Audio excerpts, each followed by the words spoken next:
नमस्कार विद्यार्थी मित्रांनो, पुन्हा एकदा आपलं जीनियस ऑनलाईन सिरीजमध्ये आपलं स्वागत आहे. आज आपण 12वीचा तुमचा पहिला चॅप्टर रोटेशनल डायनॅमिक्स यातला काही भाग बघणार आहे. तर याच्यामध्ये पहिल्यांदा आपण बघणार आहे सर्क्युलर मोशन आणि नंतर रोटेशनल मोशन. तर आता सर्क्युलर मोशन म्हणजे काय ह्याच्याबद्दल तुम्हाला थोडीशी माहिती अगोदर दिलेली आहे. त्याच्यामध्ये आपण बघितलं की अँग्युलर कन्सेप्ट्स बघितले, म्हणजे angular displacement, angular velocity, angular acceleration आणि linear velocity, linear displacement, linear acceleration यांच्यातले कोरिलेशन्स. आता या सर्क्युलर मोशनमध्ये महत्त्वाचा भाग येतो तो म्हणजे युनिफॉर्म सर्क्युलर मोशन आणि नॉन युनिफॉर्म सर्क्युलर मोशन. मग आपण कशाला म्हणतो युनिफॉर्म सर्क्युलर मोशन किंवा कधी म्हणणार UCM? When particle performs circular motion along the circumference of circle with constant linear speed, then it is called as UCM. Means their magnitude of linear velocity is constant. Of course, angular velocity is definitely constant. आणि non UCM मध्ये काय असणार आहे? Linear velocity, that is magnitude of linear velocity variable. आता या ठिकाणी दुसरा भाग असा आहे की ॲक्सेलरेशन कुठले कुठले येणार. मग आता आपल्याला माहित आहे की due to change in direction of linear velocity we get centripetal acceleration. बरोबर आहे का बघा? आणि in non UCM due to change in magnitude of linear velocity we get tangential acceleration.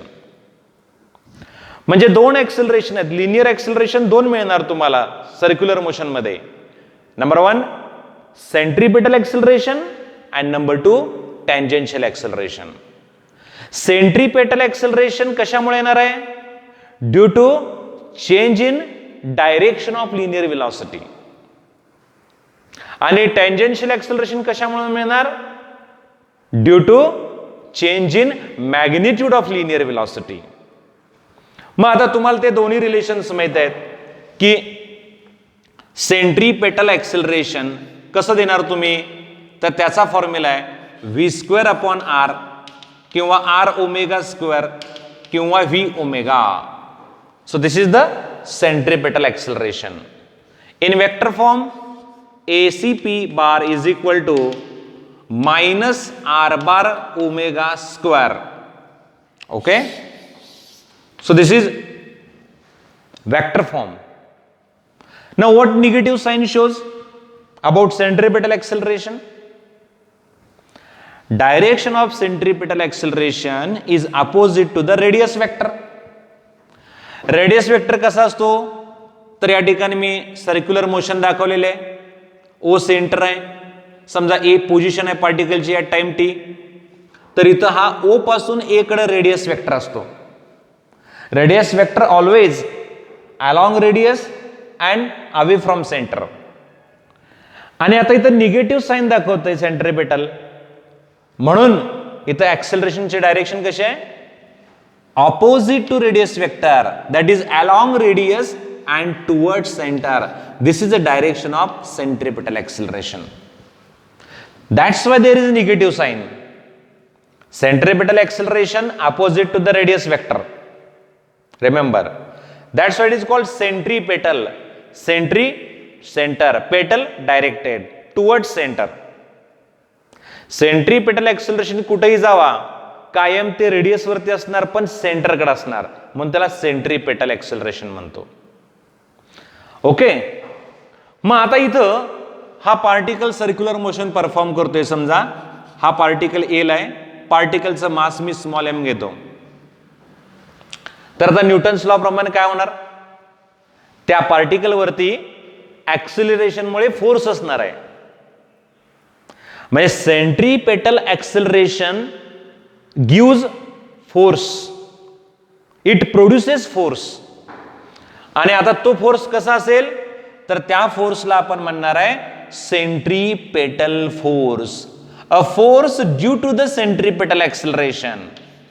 So clearly by Newton's law force is equal to mass into acceleration.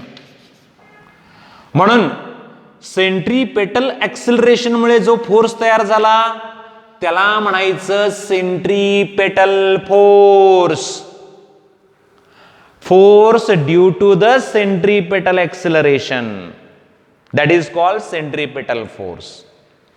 So clearly FCP is equal to mass into centripetal acceleration. Just first we write only magnitude m v square upon r. You can take r omega square m r omega square. You can take v omega m v omega. So this is the magnitude of centripetal force. Okay, mv square upon r, mr omega square and mv omega. Now question is, what is the direction of centripetal force? Clearly force is along the direction of acceleration. So acceleration is along the radius and towards center. Therefore centripetal force is along centripetal acceleration. So in vector form we can write centripetal force is equal to minus m r bar omega square. So clearly once again, what is the negative sign? Negative sign shows centripetal force and radius vector are oppositely directed. So here centripetal force along the direction of centripetal acceleration. Now what is the definition of centripetal force? The force acting on particle performing circular motion. It is directed along radius and towards center is called centripetal force. Okay, and what is the magnitude? Magnitude is equal to mv square upon r, mr omega square, or you can take mv omega. And vector form you can write any one form you can write. Centripetal force is equal to minus m r bar omega square. You should remember here negative sign is important when you write vector form, because force and radius vector are opposite in directions that represented by negative sign in vector. Okay. Now what is the physical significance of centripetal force? हा काय काम करतो? तर एक लक्षात घ्या, particle जर circular motion मध्ये फिरायचा असेल तर त्याला सेंट्रीपेटल फोर्स गरजेचा असतो. Centripetal force maintains circular motion. Very important. Centripetal force जर नसेल तर पार्टिकल सर्क्युलर मोशन मध्ये फिरणं अशक्य आहे. म्हणून सेंट्रिपेटल फोर्सचा महत्वाचा उपयोग काय, महत्वाचा फिजिकल सिग्निफिकन्स काय? It maintains necessary circular motion. Centripetal force maintains circular motion. आता इथं बघा एक महत्वाची गोष्ट, सेंट्रिपेटल फोर्स इकडे असा आहे, सेंटरकडे आहे, आणि व्हेलॉसिटी कशी आहे रे? लिनियर व्हेलॉसिटी एकमेकांना कशा आहेत? परपॅन्डिक्युलर आहेत, टँजेन्शियल्स आहेत. व्हेलॉसिटी टँजेन्शियल आहे आणि रेडियस वेक्टर किंवा आपण त्याला म्हणतो की centripetal force along the radius आहे, टुवर्ड सेंटर आहे. त्या दोघांच्या मध्ये 90 डिग्री, दोन्ही परपॅन्डिक्युलर आहेत. म्हणून सीईटीला एक महत्वाची गोष्ट लक्षात ठेवायची, सर्क्युलर मोशन मेंटेन कधी होते किंवा सर्क्युलर मोशन परफॉर्म करायला कंडिशन काय? फक्त फोर्स पाहिजे असं नाहीये, हे फक्त सेंटरकडे फोर्स पाहिजे असं म्हणून चालत नाही. तर सेंटरकडे असणारा फोर्स आणि पार्टिकलची लिनियर व्हेलॉसिटी हे दोन्हीही परपॅन्डिक्युलर पाहिजेत, तर आणि तरच पार्टिकल सर्क्युलर मोशन मध्ये असतो. So when centripetal force or when we call resultant force and resultant force acting along center and linear velocity perpendicular to each other, then and then particle performs circular motion. नाहीतर फक्त तुम्ही simple harmonic motion बघितला तर त्याच्यात particle वरती सेंटरकडे force असतोच की, पण तिथं व्हेलॉसिटी टँजेन्शियल नाही आहे, velocity he along the force आहे, म्हणून तिथं सिंपल हार्मोनिक मोशन आहे, ती सर्क्युलर मोशन होत नाही. सगळ्यात महत्वाचा भाग आहे, नीट लक्षात ठेवा. सर्क्युलर मोशन साठी फोर्स आणि व्हेलॉसिटी दोन्ही कसे पाहिजेत? परपॅन्डिक्युलर पाहिजेत. Both should be perpendicular. मला वाटतं ही भाग समजला असेल. आता थोडंसं आपण सेंट्रिपिटल फोर्स कडे आणि जाऊया. आता सेंट्रिपिटल फोर्स कसा आहे तर तो रियल फोर्स आहे. तुम्हाला माहिती आहे दोन प्रकारचे फोर्सेस आहेत, रियल फोर्स आणि pseudo force. So centripetal force is a real force आहे because we can explain it by known interactions. Number 2, centripetal force maintain circular motion. Circular motion साठी गरजेचं आहे. मग तुम्ही मला सर एक्झाम्पल सांगा एखादं. बिलकुल सांगूया.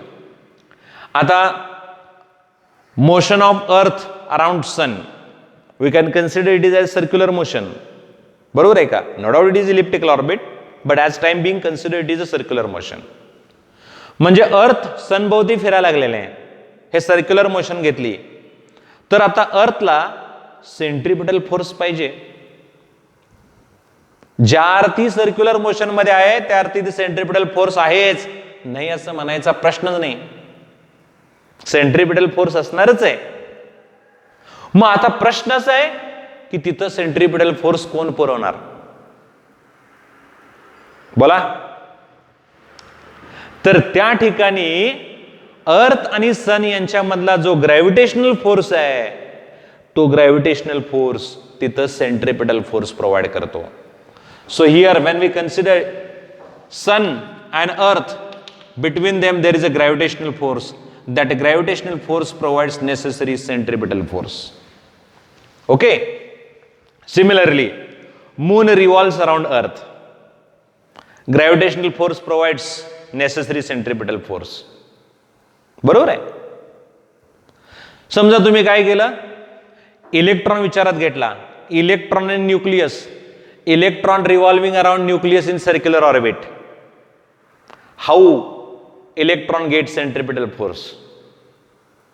तर तिथं न्यूक्लियस पॉझिटिव्ह चार्ज आहे आणि इलेक्ट्रॉन निगेटिव्ह चार्ज आहे. दोघांच्या मध्ये इलेक्ट्रोस्टॅटिक फोर्स असणार आहे. That electrostatic force provides necessary centripetal force. समजा तुम्ही गाडी घेऊन चाललाय, रस्ता कर्व्ड हॉरिझॉन्टल रोड आहे आणि तुम्ही त्या गाडी घेऊन टर्न घेताय. ज्या अर्थी तुम्ही टर्न गेला त्या अर्थी ती सर्क्युलर मोशन आहे. मग ती तुमची गाडी टर्न घेते व्यवस्थित, तिथं कोण पुरवते circular motion? Centripetal force.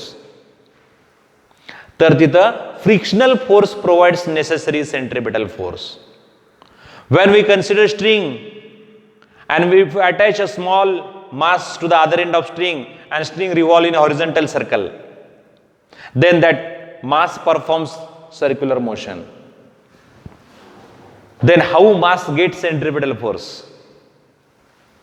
In that case, tension in the string provides necessary centripetal force. So everywhere in circular motion there is a requirement of centripetal force, and it is provided by real forces. So we can take centripetal force is a real force. Centripetal force हा real force आहे. Centripetal force लक्षात आला का बघा तुमच्या? त्याचा formula सांगितला मी. Centripetal acceleration multiply by mass. Direction सांगितली, त्याचे फिजिकल सिग्निफिकन्स सांगितले. इथपर्यंत कोणाला काय अडचण असता कामा नये. क्लिअर झालं?